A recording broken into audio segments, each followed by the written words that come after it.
What is going on, ladies and gentlemen of YouTube? My name is Prodigy, and welcome to another Kingdom Hearts video on the channel. So, a lot of us are pretty excited about what we saw over the past week from Kingdom Hearts Melody of Memory. I originally was like 90% only looking forward to this game for the story, but as we got more gameplay trailers and were shown how much they're doing with the songs, I became quite intrigued and impressed with how much effort they're putting into this game. For people who are actually only into this for the story as well, they're going to have a one button mode, which is a great option to have for people not as used or as accustomed to rhythm games. A topic, however, I brought up in my live streams reacting to the new content reveals for Melody of Memory is I was discussing how much story we can or should actually expect from this game, which I feel like is a fair topic to bring up because of how quickly this game is coming out after Kingdom Hearts 3 Remind and even after Kingdom Hearts Dark Road. Kingdom Hearts Melody of Memory was announced with a release window of 2020, and pretty shortly after, about 2 months, we got a release date for Melody of Memory on November 13th, 2020, which is pretty fast compared to the usual announcement and release cycles for Kingdom Hearts games, which usually spans over multiple months or years. This game is obviously focusing on the rhythm game aspect, and it's unclear exactly how the story is going to flow from one scene to another. My guess is that after you defeat a certain amount of worlds or stages, you'll get presented with a cutscene, showcasing the backstory of Kairi likely. This is a focus point of the game, it seems, going through Kairi's memories as a option to see if they find out anything about Sora's whereabouts. There does seem to be a point in the game in which Kairi wakes up and you end up going to the final world as Riku. As bad as this sounds though, it's not usual for Square Enix to not show a lot of story content in their trailers. Even outside of Kingdom Hearts, with things like Final Fantasy VII Remake,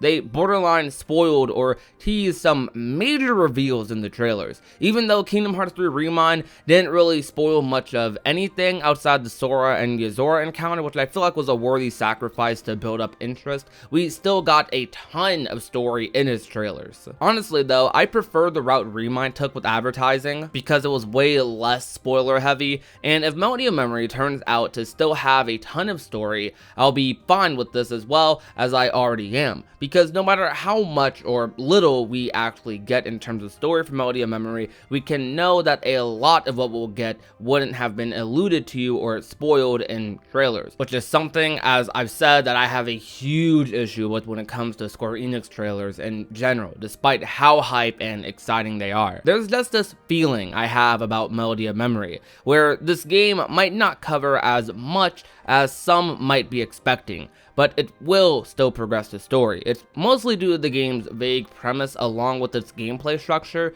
This seems to be a game about Kairi and her backstory, while simultaneously progressing the Where's Sora plot. Kairi and Riku are two of the three keys that Fairy Godmother was talking about in the Limit Cut episode in Remind to potentially saving Sora. This game is very likely to reveal who that third key is, but I don't really see it going much beyond that. I'm not expecting us to play in Verum Rex in this game or get too much knowledge on any other story arcs currently happening. It feels like this game at most is going to ease us into the next saga more officially rather than being the game to kick it off, if that makes sense. Don't get me wrong though, as confusing as I might be making my stance sound, I still do think we'll get a decent amount of story content from this game, like enough to push forward tons of theories and spark plenty of new ones. As I've said in previous videos, Nomura doesn't really pull punches in non-numbered titles, like really ever, so to think he'd pull punches in this one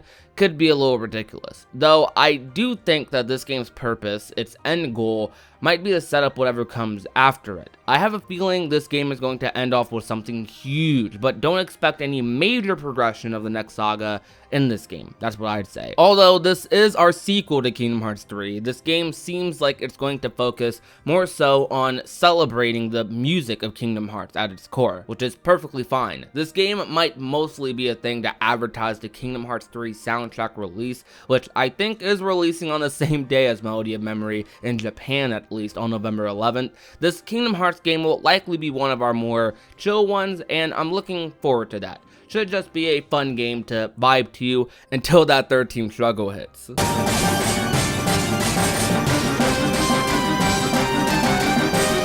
But in all seriousness though, I think we'll get a fair amount of content story-wise for this game, so those of you only into this for the story will likely get something that satisfies your Kingdom Hearts crave, or at least eases it for a little bit until the next game. I'd say that based on how soon this is releasing, we'll get about 3 to 4 hours worth of story content, which would put this just a little bit above Remind, but slightly under your regular non-numbered title. Though that's just my guess, and Nomura could completely surprise us with extreme amounts of story content that I didn't even consider. I mostly think though that this is because I find it unlikely they'll dive into anything too extreme, because often Kingdom Hearts cutscenes need to coincide with some sort of gameplay, whether it be a big boss fight, heartless fight, or something else. And not saying you can't do that in a rhythm game, but I can imagine the fights lacking a lot more substance because of that. This game's gameplay, from just looking at its trailers, almost seems kind of separated from the story surrounding it. They definitely coincide in some unexplained way, but who knows, there's definitely some surprises they'll have in store for us, whether it's a little or a lot. I'm sure we'll be talking about the events of Melody of Memory for years to come, because what's more important rather than the amount of story content is the contents of it, how fulfilling the story content actually is. But despite all that, tell me down below what you think though. How much story content are you personally expecting for Kingdom Hearts Melody of Memory? What do you think the game will cover? Where will it end? Let me know down below. If you enjoyed today's video though, leave a like, share the video with a friend or a family member, and last but not least, if you're not already and want to become a part of the union, all you have to do is that red little subscribe button down below. My name is Prodigy, and I will talk to you guys soon. Peace out.